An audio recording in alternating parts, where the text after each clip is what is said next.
আমার সংখ্যালঘু ভাই বোনেরা, এই বিধানসভা কেন্দ্র সংখ্যালঘু অধ্যুষিত। এই বিধানসভা কেন্দ্রের সংখ্যালঘুদেরকে আমি বলবো যে মমতা ব্যানার্জি আপনাদের কাছ থেকে 21-এ ভোট নিয়েছে। 21 সালে বলেছিল সিএএ আসছে, আপনাদের নাকি নাগরিকত্ব চলে যাবে। 1 মাসের বেশি হয়ে গেছে, 1.5 মাস প্রায় সিএএ কার্যকর হয়েছে।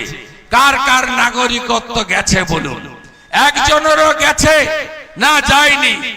এই সিএএ মানে বাংলাদেশ থেকে যারা ধর্মীয় কারণে উৎপীড়িত হয়ে পালিয়ে আসতে বাধ্য হয়েছেন তাদেরকে নাগরিকত্ব দেওয়ার আইন, কারোর নাগরিকত্ব কাড়ার আইন নয়। মমতা ব্যানার্জি একটু আগে গাজলে সভা করেছেন, সেখানে তিনি যত রকমের মিথ্যা কথা, এনায়েতপুরে বলছেন এনআরসি সিএএ করতে দেব না। তুমি কে হরিদাস পাল সিএএ করতে না দেওয়ার? 45টা আসনে লড়ছে, 45টা আসনে গোটা দেশে, আর প্রধানমন্ত্রীর স্বপ্ন দেখছে। মোট আসন 543। প্রধানমন্ত্রী হতে গেলে 272টা আসন লাগে, আর উনি 45টা আসনে লড়ে দেশ চালাবেন, সংবিধান নিয়ন্ত্রণ করবেন। সে গুড়ে বালি। গত কয়েকদিন আগে নরেন্দ্র মোদীজি জলপাইগুড়ির ধূপগুড়িতে বলেছে যে আমার এই কার্যকালে আমি তৃণমূলের অর্ধেক চোরকে জেলে পাঠিয়েছি, বাকি অর্ধেককে তৃতীয়বার প্রধানমন্ত্রী হওয়ার পরে জেলে পাঠাবো। পশ্চিম বাংলায় তৃণমূল মানে হলো চোর।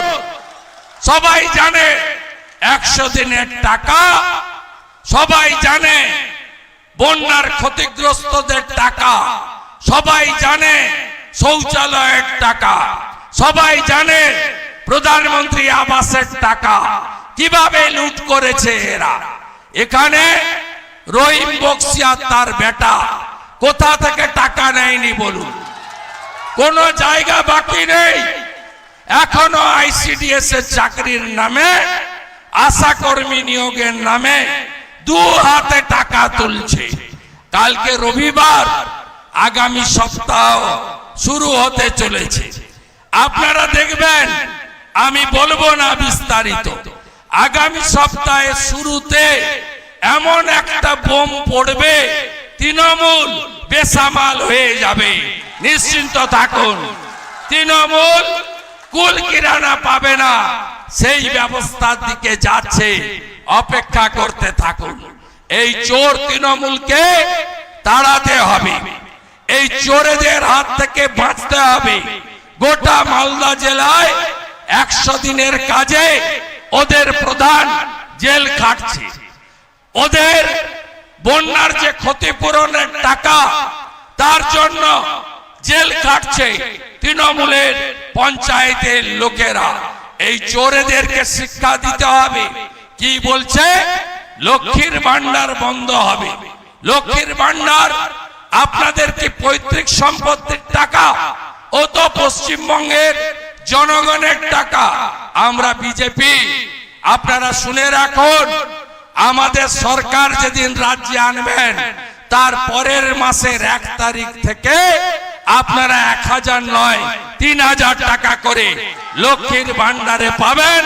নাম বদলে দেব অন্নপূর্ণা ভান্ডার। মায়েরা জোড় বাঁধুন, সন্দেশখালীর বদলা নিতে হবে, সন্দেশখালীর বদলা নিতে হবে। যদি মায়েদের ইজ্জত সম্ভ্রম লুণ্ঠনকারী তৃণমূলকে শিক্ষা দিতে হয়, আর মাঝ রাতে এই নেতাদের পিঠে খাওয়া বন্ধ করতে হয়, তাহলে আগামী 7 তারিখে খগেন মুর্মুজিকে পদ্ম ফুল চিহ্নে বোতাম টিপে ভোট দিয়ে নির্বাচিত করতে হবে। এই বিনম্র আবেদন আপনাদের কাছে আমি করতে চাই। এই মালদা জেলা একদিকে নদী ভাঙন, কিচ্ছু করেনি। চাই মন্ডলদের সমস্যা মমতা ব্যানার্জি সমাধান করেনি। কেন মালদা জেলায় এত পরিযায়ী শ্রমিক হবে? মালদা জেলা থেকে হাজারে হাজারে যুবক ছেলে বিজেপি শাসিত রাজ্যে তারা যায় কাজের জন্য, আর দুর্ঘটনায় মারা যায়, তাদের দেহ এখানে ফিরে। আপনাদের কাছে আমি কথা দিতে পারি যে ভারতীয় জনতা পার্টি কোন সম্প্রদায়ের বিরোধী নয়। ভারতীয় জনতা পার্টির নেতা আমাদের আদর্শ, আমাদের মার্গদর্শক নরেন্দ্র মোদীজি স্লোগান সবকা সাথ, সবকা বিকাশ, সবকা বিশ্বাস, সবকা প্রয়াস। আমাদের মোদীজির নেতৃত্বে রাষ্ট্রবাদ, দেশপ্রেম তাকে শক্তিশালী করতে আর দেশকে আরো সুরক্ষিত করতে আপনারা আপনাদের প্রার্থীকে পদ্ম ফুল চিহ্নে ভোট দিয়ে জেতান। আগামী সপ্তাহে চলেছে সেটা কি বোম ফাটতে পারে? না না, আমি কোর্ট নিয়ে কিছু রাজনৈতিক বিস্ফোরণ। আর কাকুর বেলা কাকুর মিলে গেছে, ওটা ভাইপো বিপদে পড়বে। আর দ্বিতীয় আমি সেদিনও বলেছি, তো রাজনৈতিক বিস্ফোরণের কথা বলছি, অন্য কথা তো বলি।